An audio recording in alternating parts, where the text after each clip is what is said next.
ඔයා දන්නවද YouTube TikTok video එකක් වයිරල් කරගන්න හොඳම වෙලාව මොකද්ද කියලා?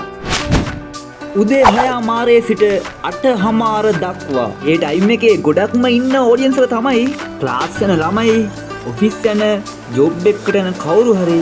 ඒ කට්ටියගෙන් තමයි ඔයාට ඒ ටයිම් එකේදී ගොඩක්ම views එන්නේ. ඒ ටයිම් එකේදී ඉන්න ඔඩියන්ස් එක කවුද කියලා දැනගෙන ඒ ඔඩියන්ස් එකට වීඩියෝ දාන්න.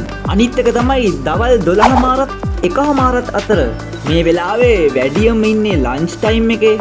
රාජකාරී වෙලාවක ඉන්න ඔඩියන්ස් තමයි මේ වෙලාවේ වැඩියම ඉන්න ඔඩියන්ස් එක.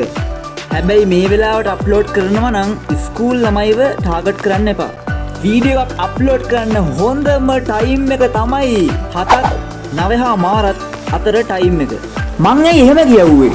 මේ ටයිම් එකේ තමයි හැමෝම සෝෂල් මීඩියා පාවිච්චි කරන වෙලාව. දවසේ වැඩ නිමා කරලා මේ ටයිම් එකේ තමයි වැඩියම සෝෂල් මීඩියා පාවිච්චි කරන්නේ. මේ වෙලාවේ වීඩියෝ එකක් අප්ලෝඩ් කරනවා නම් ඕනම කැටගරි එකක වීඩියෝ එකක් අප්ලෝඩ් කරන්න පුළුවන්.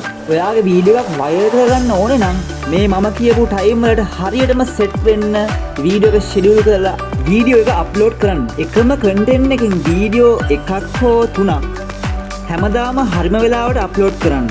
ඔයාගේ වීඩියෝ වයිරල් බූස්ට් කරන්න ගන්නවා අනිවාර්යයෙන්ම.